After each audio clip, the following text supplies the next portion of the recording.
Welcome to our series exploring the enigmatic realm of unexplained deaths and mysteries. Join us as we delve into perplexing cases that defy conventional understanding, where each clue raises more questions. From baffling disappearances to puzzling crime scenes, prepare to uncover the secrets behind these haunting mysteries.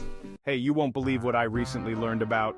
So picture this, it's 1982, and there's this guy named Robert Marx diving in Guanabara Bay, Brazil. Now usually you might expect to find some junk there, but what Marx found was totally out of this world. So get this, in an area underwater about the size of 3 tennis courts, about 15 miles from shore, he stumbles upon around 200 Roman ceramic jars. Can you believe it? Some of them were even fully intact. Marx, being a professional treasure hunter, knew exactly what he was looking at. These were twin-handled amphorae, the kind Romans used back in the 3rd century to transport stuff like grains and wine. But here's where it gets really wild. How the heck did these end up in Brazil? I mean, the first Europeans didn't even set foot in Brazil until 1500. That's over 1,000 years later. It's mind-boggling, right? Now you might be wondering, didn't the Romans just stick to the Mediterranean and Middle East for trading? And you'd be right, mostly. They weren't really into long ocean voyages. But get this, they did make it as far as India. So maybe, just maybe, one of their ships got seriously off course. I've been thinking about it, and I've got a couple of theories. Maybe some poor navigator got completely lost during a storm. Or here's a juicy one. What if there was a mutiny and the crew decided to head west? We might never know for sure, but it's fun to speculate, isn't it? Oh, and here's where it gets even more intriguing. In 1983, just a year after Marx made this incredible discovery, Brazil went and closed off the whole area. They said it was to stop looting, but Marx thinks there's more to it than that.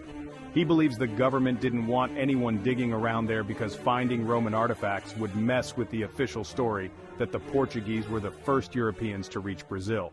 You know, it really makes you think about how much we still don't know about history. I mean, who knows what other surprises might be hiding out there, just waiting to be discovered. It's wild to think that something as seemingly straightforward as who reached Brazil first could potentially be turned on its head by some old jars at the bottom of the ocean. And here's a bit more info I dug up. Apparently Marx wasn't the only one to find evidence of possible pre-Columbian contact in Brazil. There have been other controversial discoveries, like inscriptions that some claim to be Phoenician. And get this, in 1976, a fisherman found a Roman coin off the coast of Venezuela.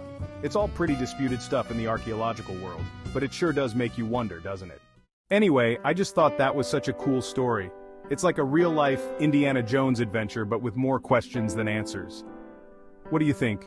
Could the Romans have made it to Brazil way back when, or is there some other explanation we're not thinking of?